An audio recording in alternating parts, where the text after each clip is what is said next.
Here's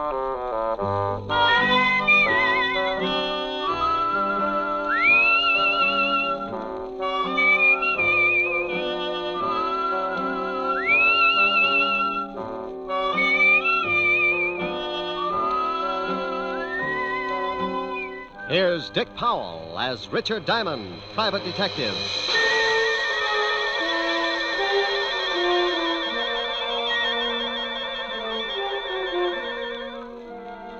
My name's Diamond, and I'm in business for a very simple reason. I like money.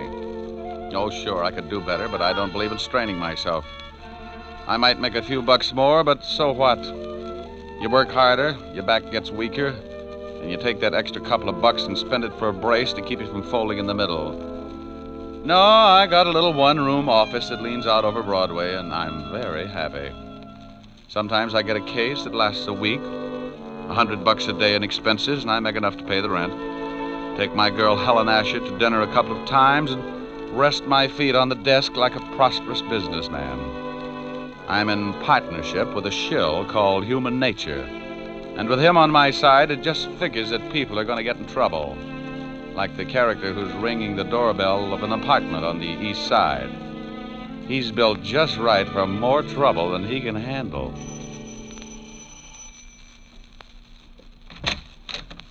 Well, Hello, Mrs. Moran.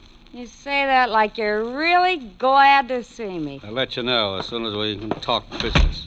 Did you bring a rubber hose along? Why? Are you going to be hard to get along with? This time, yes. Where's your husband? He went out. I tried to convince him the window was the quickest way to the street, but he's old-fashioned. He took the elevator. You're drunk. You can't get a bet out of me. Want a drink? Just get the 500.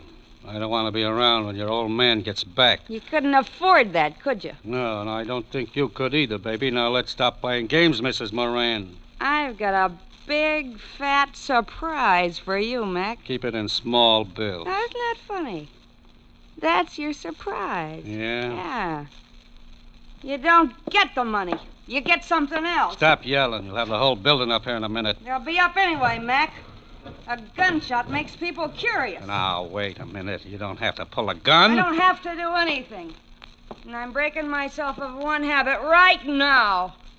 I'm through paying your dirty blackmail. Now, you know I got my orders. If I don't collect, someone else will be around. Come on, give me the gun. Sure. A piece at a time. Oh.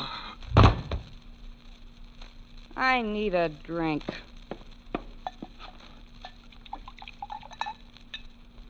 Well, here's to nothing, Betty, old girl.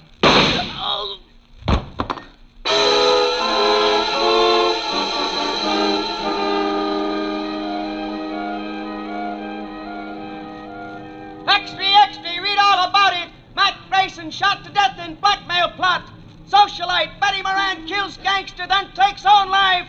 Read all about it. Paper. Hey, kid. Oh, paper, mister? Yeah. Here you are. Keep the chair. Oh, thanks. Wealthy wife of William Moran kills... Well, I have to call Mr. Moran. No sense to lose a good source of income.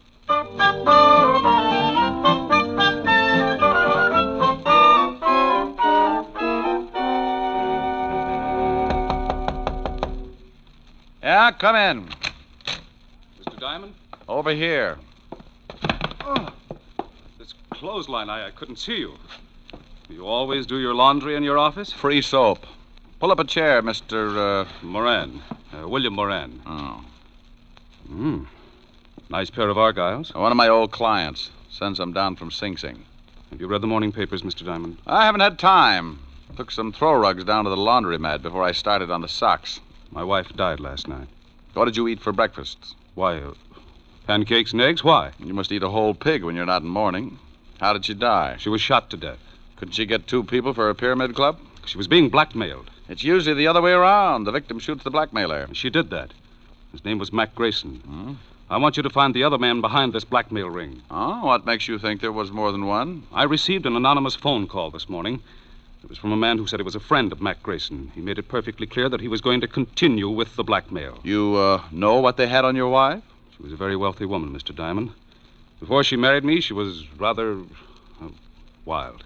Well, they get that way sometimes. There were some letters. Why don't you go to the police? As far as they're concerned, the case is closed. They say it's a murder and a suicide, and that's that. But I want to get the people who drove my wife to suicide. Okay, Mr. Moran, but if you want me to try and dig up your blackmailers, my fee is rather high. I want to start sending my laundry out. Money is no object. That's the nicest thing you could have said. $100 a day and a fifth of plasma. Plasma, Mr. Diamond? 100 proof. I never know what I'm going to run into in a case like this. I may bleed a little. You can reach me at Evergreen 45021. I'll write you a check. Here, use my pen. It's getting an inferiority complex. Do you know anything more about this man who called you this morning? Yeah, only that he said he was a friend of Mac Grayson's. There you are, Mr. Diamond. This should be enough of a retainer. Oh, yes. And that's all you know? I'm sorry I can't be of more help. Oh, you've been a brick. I'll get the rest from homicide. Thank you and goodbye, Mr. Moran. Goodbye, Mr. Diamond, and good luck. Oh, I'm sorry I knocked down some of your washing. There. Well, I'll be hearing from you.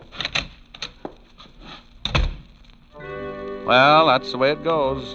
1 minute you're washing socks, and the next you got enough money to stake out a claim on every night spot from Mott Street to Harlem. Unless a particular blackmail ring likes to kill private detectives. I had a hunch the assignment might run into overtime, so I put in a call to a lovely redhead named Helen Asher. Francis, the butler, answered, and I told him to pass the word along that I might be late for my date. I hung up before Helen could get on the pipe and start screaming at me like a wounded eagle.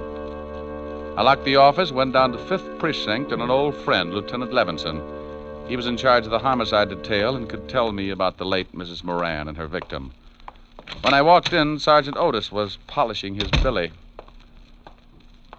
Hello, Otis. The lieutenant in? Well, Richard Diamond, the all-American gumshoe. Oh, you're just jealous because that club you've got is a better shape than your head. Lieutenant, Diamond's out here. Okay, send them in. Tell me, Shamus, how does one get to be a great big private detective? Saving box tops? Well, you have to observe things, Otis, my boy. For instance, one look at your shirt, and I can tell you've been eating well for a week. Why don't you either get it cleaned or stick it in a pressure cooker? Hello, Walt. Now, wait a minute, Rick. If you've got a body somewhere, take it to another precinct. No, I'm a little short right now, but maybe I can dig one up. What I said. Yeah, that was a swell one. Is this just a social visit, or am I a dreamer? It's about the Moran suicide. You handle it? Uh-huh. One of the neighbors called us. They're both deader than Otis on a double date. What about the Grayson guy she knocked off? Cheap thug, couple of convictions. Oh, don't tell me Moran's been to you with that blackmail story. Yeah. He seems to think Grayson was working with someone. Rick, that guy pestered us all morning, but there's no proof of blackmail or anything else, except 2 people got killed. Give me a quick rundown. I don't know why you're interested. I think Moran drummed up the blackmail theory just to cover that his wife was running around with another man. Well, I'm interested because Moran gave me a fat $200 in advance to get me in the spirit of the thing. Well, if you want to be bored, here are the photographs of the deal. Here's Mac Grayson. Bullet entered his chest just below the 10th rib. The gun was a .32, same one that the Moran dame used on herself. Enough powder burns on his shirt to show that she was standing pretty close when she gave it to him. She'd have to be not to miss him. Now, you can see she was lying about 10 feet from Grayson near the bar. Huh? Probably needed a stiff shot before she knocked herself off. That's the highball glass on the floor near her head. And that's the .32 she used, about 6 inches from her right hand, and only her prints on it. Powder burns on the girl? Sure, all over her temple. We did the paraffin test on her hand, too. She fired the gun all right. Did Grayson have any friends? We never tied him up with anyone except an old wino that hangs out on Skid Row, a dump called the Parrot Club. Name's Wilbur Truitt. Yeah. Well, thanks, Walt. Now, look, the dame killed the guy and then shot herself. What more do you want? I'll let you know. Now, wait a minute. I know that gleam in your eye. I always get a sour stomach from it. If you got something, you better tell me. Oh, you're a cynic, Walt. Have you talked to this Wilbur Truitt? We questioned him this morning. Got a tail on him? Sure, but he won't take us anywhere. Now, what are you cooking up? Well, maybe you think there's something to Moran's blackmail story. Oh, don't be an idiot. And what are you tailing Truitt for? Because I can't take a chance. Blackmail's a federal rap, and if Moran keeps stirring up trouble, I want to be able to prove he's nuts. Now, you look here. I want to know what's on your mind. I'll send you a letter. Oh, Otis. Yeah, Lieutenant. Get me my bicarbonate. And shut up. Bye. Goodbye. I went through the squad room and out into the hall. I used the payphone by the door and put in a fast call to my client, William Moran. I had a hunch, and Moran's $200 retainer in my pocket gave him an A priority on it. Yes? Mr. Moran. That's right. This is Diamond, Mr. Moran. I've got a lead on someone who knew Mac Grayson. Well, that's fine, Mr. Diamond. Who is it? The guy who hangs out on Skid Row, named Wilbur Truitt. Ever heard of him? No. Oh. Well, he might have been the one who phoned you this morning. I think I'll go down and find out. Good.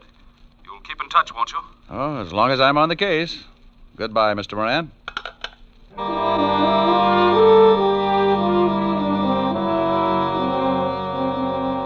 I left the 5th Precinct and headed for Skid Row. If you've never seen the street, it's a liberal education in the misery of human beings. Even the sun winds up with a hangover if it shines on the place too long. The Parrot Club was a cellar with a low ceiling and a drink of wine for 10 cents a glass. The smell of stale alcohol was so strong that if you opened the door to air the place out, the walls would probably cave in. I found Wilbur Truitt sitting at the bar with a dirty towel around his neck. He held the towel and a glass of wine in one hand, and with the other he pulled the towel, lifting his hand and the glass up to his mouth. You must have been an engineer. I learned this little stunt in grammar school, bucko. I started missing my mouth 30 years ago, so I used this towel as a sort of alcohol pulley. It cuts down the element of risk. Hate to spill a drop. You know a guy named Grayson? It's the shakes, bucko. I am completely exhausted after a night of revelry, and my hand waves like it was flagging down a caravan of whiskey trucks. Look, friend... But after 1 or 2 pick-me-ups, I am perfectly capable of lifting the glass by myself. And come nightfall, I'm in excellent condition to entertain my little friends. Oh, swell. Most cowards let the little fellows frighten them, and they end up in Bellevue, but I like them. They worried me at first, but when they found out how much I drank, they began to show the strain, and the shoe was on the other foot, so to speak. Oh, no. They tried to frighten me the first night, but I just kept right on with one bottle after another, and it finally drove them to drink. Now my DTs have hallucinations. We are rapidly building up a thriving community. What were you saying, bucko? Something about the evils of self-indulgence, but I've forgotten now. Good. In that case, I will let you buy me a drink. Oh, sure. Waiter, bring the bottle. You just gave me cold chills. If I lick your hand, it's only a sign of fond endearment. Okay. Now, do you know a guy named Grayson? I knew there was a catch. Are you a cop? No. In that case, I trust you. Besides, you are holding that lovely bottle. What about Grayson? First, a small glass of truth serum. First, Grayson. I can't stand to look, so I will turn my back on the bottle and tell you what I know.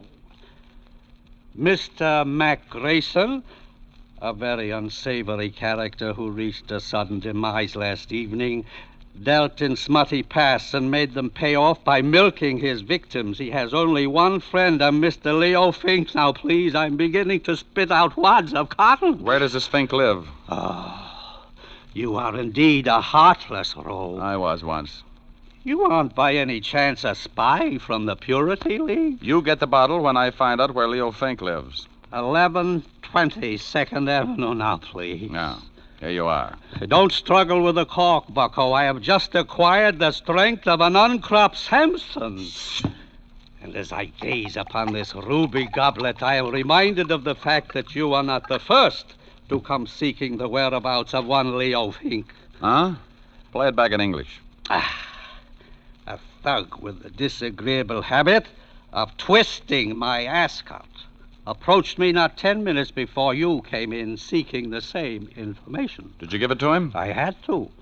One more pull on my tie, and dissipation would have been a thing of the past. Thanks, Wilbur.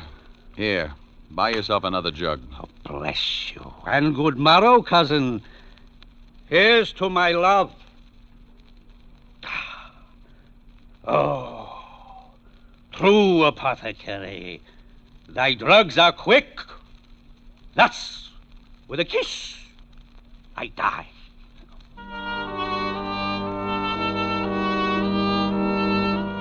I left Wilbur with his first love and walked out on the street. I grabbed a cab and headed for Leo Fink's address. All the way over, I kept thinking how wonderful fresh air really was. When we finally got there, I paid off the cabbie and looked at my watch. It was 4:30, and the city was turning soft and mellow as the sun started giving up behind the tall buildings. I got that lousy feeling again when I looked across the street. A prowl car was parked at the curb, and it looked like Homicide's private limousine. Something was wrong. I went up to Fink's apartment in a hurry. Yeah? What do you want, Shamus? Well, good afternoon, Sergeant. I'm taking the census. How long ago did you die, sir? Very funny, Diamond. Otis, who is that? Diamond, who else? I didn't ask for a quick quiz on well-known personalities. Let him in. Yeah, Lieutenant. Shame on you, Otis. You'll never make an Eagle Scout. Hello, Rick. What do you want? I'll bet he's dead. You'll bet who's dead. You know who's dead. Sure, I know who's dead. Who do you think is dead? The guy I came up here to see. Well, who did you come up to see? Well, I think it's the guy who's dead. Don't you know? No, I ask you. Well, I'm telling you. You told me nothing. Look, why are you up here? Because I'm looking for a guy. What guy? I think it's the guy who's dead. Who's dead? Oh, he's on third. Don't you know? I think I know, Lieutenant. You shut up. Of course I know. Well, all right. If you're going to hold out on your old pal. Now, wait a minute. How did we get into this thing? Otis! Here's your bicarbonate, all mixed. All right, now let's start again. Walt, who's dead? Oh, let's not have two bodies up here. The guy's name is Fink, Leo Fink. Why did you say that in the first place? Because I don't have to do anything I don't want to do. Walt. Lieutenant Levinson. Now, what are you doing up here? Well, I came up to see Leo Fink, that's all. Well, he's in the other room. If he spills anything, don't believe it. He's been dead for 10 minutes. That's too bad. He knew Mac Grayson. Yeah, how did you find out? That sweet old gentleman you sent me over to, Wilbur Truitt. Oh, you got something out of him, huh? What else did he tell you? Nothing, but we struck up quite a friendship. I'm going to go back over and see what another bottle of wine will do to his memory. I'd better haul him in. Well, don't do it, Walt. Don't do it. I can find out things a lot quicker. Shh. I got a system. Okay, but keep me posted. I've got to clean up here. How did Fink get it? 2 bullets in the head. No idea who gave it to him. They used a Luger, I think. Hey, have you questioned Otis? Oh, go on. Get out of here. Walt, tell me, did you check the prints on that highball glass next to Mrs. Moran to find out whether they were from her right or left hand? Now, what difference does it make? I'll let you know. Now, you wait a minute. No, I can't. I'm behind schedule now. Bye. Oh, Otis!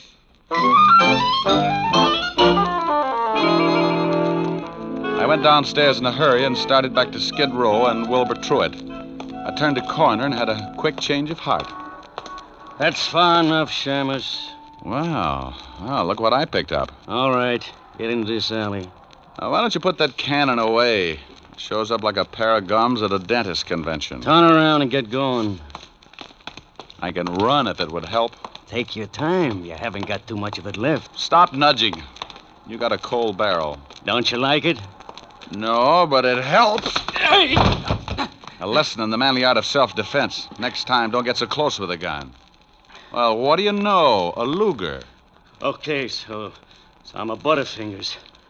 You got the gun now. What are you going to do? I got a mean streak, and it shows up when someone tries to kill me. I'm going to ask a couple of questions, and if you don't answer them, you'll wish you'd picked on an octopus. Now get up. Oh, you're a big one. Now, who sent you after me? I don't know. Who sent you after me? Honest, I don't know. Oh, wait a second. All right, the guy told me on the phone his name was Jones. Sure, first name's John. Wait. I know it's a phony, but he was recommended. You get paid for your work, don't you? Yeah, but this one I collect after the job. Where? I thought you'd gotten over that stubborn streak. Okay. The 8 o'clock ferry to Staten Island. He's going to slip me 2 bills. And you don't know his right name? No. Did you know Mac Grayson? I heard of him, but I never met him. Are you as handy with a .32 as you are with that Luger? Huh? Forget it. Next question. Who killed Leo Fink? Oh, that's a pretty big one. Okay, I'll word it differently. Who killed Leo Fink?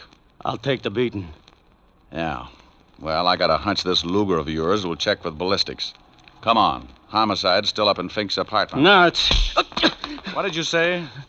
Okay.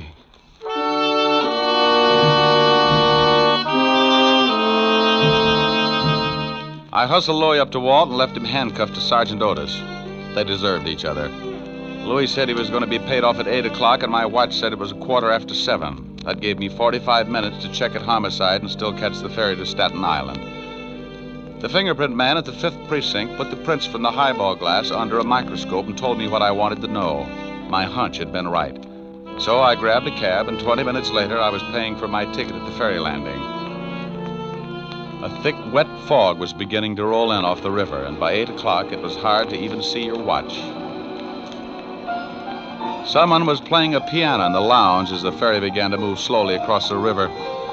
I didn't know who I was looking for, but I figured if there was going to be a payoff, it would be outside. I leaned against the rail and took out a cigarette. Got the match, mister? Yeah, right here. Thanks. Lousy night. Yeah. He wasn't my man. When he struck the match, I could see his dirty work clothes and his factory badge. I started down the other side of the boat. Finding a killer in that fog was like looking for your car keys in a mine shaft. I reached the bow of the boat, and right then I knew I was about to score. I get a tight feeling in my stomach when I start closing in on danger. I spotted the dark outline at the rail, so I pulled my hat down and walked up beside him. He was hunched over with his arms resting on the rail. Terrible night. Mm-hmm. Be awful if you had to find someone in this fog. Not if he found you first. Yeah. I like the name Louis Osgood. Ever hear of it? I like the name Moran. Huh? William Moran. Who are you? Just an employee. Diamond. Yeah, you get a gold star. Well, what do you want? Have you found the blackmailers? Now stop playing Alice in Wonderland. I just pushed around your hired gun, Louis Osgood. He had enough to say to put you away for a long time. He couldn't have. He didn't know. Didn't know your name? Who murdered your wife, you or Louis Osgood? Why do you say murder? The police said it was suicide. Well, I got news for you, Buster. Homicide just changed its mind. I checked and found out that the highball glass near her head was covered with prints from her right hand. What does that prove? It proves that to take her own life, she'd have to have fingers a foot long. The prints on the gun were also from her right hand. You're going to tell me that your wife shot herself while holding a highball glass in the same hand? That's not my problem, Mr. Diamond. Well, I think it is. If Louis Osgood didn't shoot her, that leaves just one suspect, you. Now, let's take a walk back to the cabin. I want to keep an eye on you for homicide. All right. This is where I leave you, Mr. Diamond. Hey, come here. I hadn't thought he'd make a break, but as long as he had a gun and knew how to use it, I could understand why he did. I got my gun out and took off after him. I expected him to go over the side and in the fog, and he'd have a good chance. But when a guy gets cornered, he does funny things.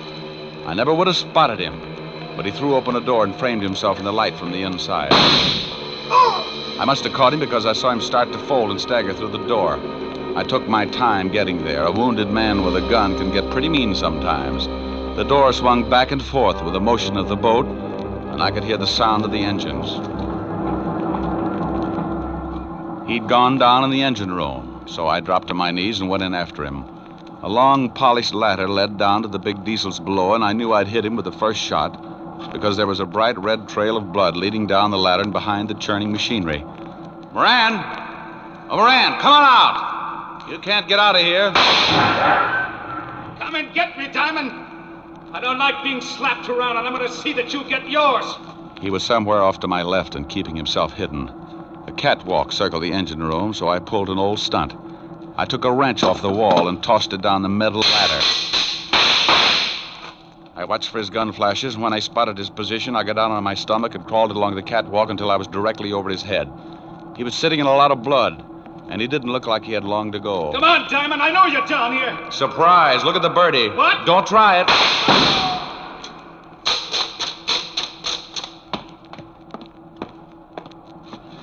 Sorry, Moran, but this just wasn't your night. You want to tell me about it? I shot my wife. I came in just after she shot Grayson. And she was standing at the bar with her back to me, mixing a drink. She dropped the gun by Grayson's body, so I picked it up and shot her. Wiped my prints off and put hers on it. Why did you do it? I hated her. She had money. I found some letters and turned them over to Mac Grayson, the well-known blackmailer. I wanted him to drive her crazy until she drank herself into a sanitarium, and then I'd have her money. I never guessed she'd kill Grayson, but when I did, I saw a chance to kill her and make it look like suicide. You should never have called me. The police were satisfied. I had to find Leo Fink. He knew I'd hired Grayson, and he was going to blackmail me. So when I dug up the little wino that knew Fink, you hired Louis Osgood to bump Fink and me. Is that right? Hey, Moran. Oh, well, it was a dull conversation anyway. Lousy night.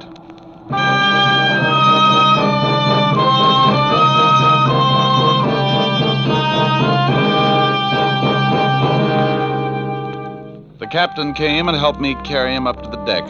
Back at the ferry landing, I called Walt Levinson and told him the whole story. I didn't wait around. I just hung up in the middle of his lecture on good behavior and started walking. A stiff breeze was kicking up and pushing the fog back where it came from. After a good round of murder, a guy likes to relax. And I knew just the place to curl up and get my fur brushed. I grabbed a cab and headed for 975 Park Avenue, and the only girl in the world who looked better than her $10 million bank account. Oh, good evening, Mr. Diamond. Hello, Francis. Is Miss Asher in? Yes, sir. She's in the library. Thanks. Get me a glass of milk, will you, Francis? Milk? Oh, yes, sir. Right away. Hey, that's a B flat. Rick, where have you been? Sailing, sailing over the bounding main. Move over. You were supposed to have been here at 8 o'clock. Oh, what's an hour if you tack it on to the end of the evening? Well, I'm glad you've been keeping out of trouble. I can't stand it when you wander in all beat up. You smell nice. What kind of cologne is that? Gunpowder, 38. What? Oh, nothing. What's this you were playing? Oh, a new song. Again. You were just dandy. Well, you know I don't play well. I just pick. You should be glad you don't play the guitar. With those beautiful nails, you'd saw it in half. You're ridiculous. Whoops. Oh, that wasn't a B flat. Rick. Mm-hmm. Who do you love? I won't tell. Rick? I love you, baby. Then let's get married. Hey, these are pretty good lyrics. Now stop that. Again, this couldn't happen again. I hate you. This is that once in a lifetime. This is that moment divine. You never sing when I want you to. What's more, this never happened before. Though I have waited a lifetime for such as you to suddenly be mine. No comment? No. Mine to hold as I'm holding you now, and yet never to part. Mine to... Hey, what's the matter? Don't go. You want to sing? Go ahead. Well, what did you have in mind? I won't tell. You're not being original. That's my line. Well, I'm mad. Come here. No. Come here, Helen. Still mad? No. Well, let's get you mad again. It's so much fun making up. Mine again. What's the name of the song again? It never happens again. I'm mad. Oh, good. No. Ricky. Here's your milk, Mr. Diamond. Oh, my goodness, you never warned me.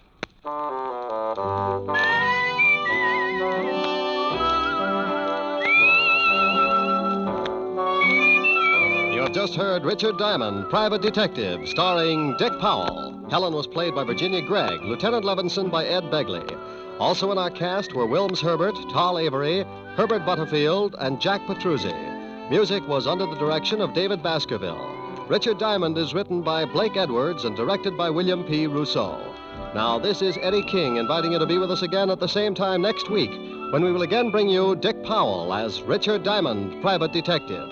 This program has come to you from Hollywood.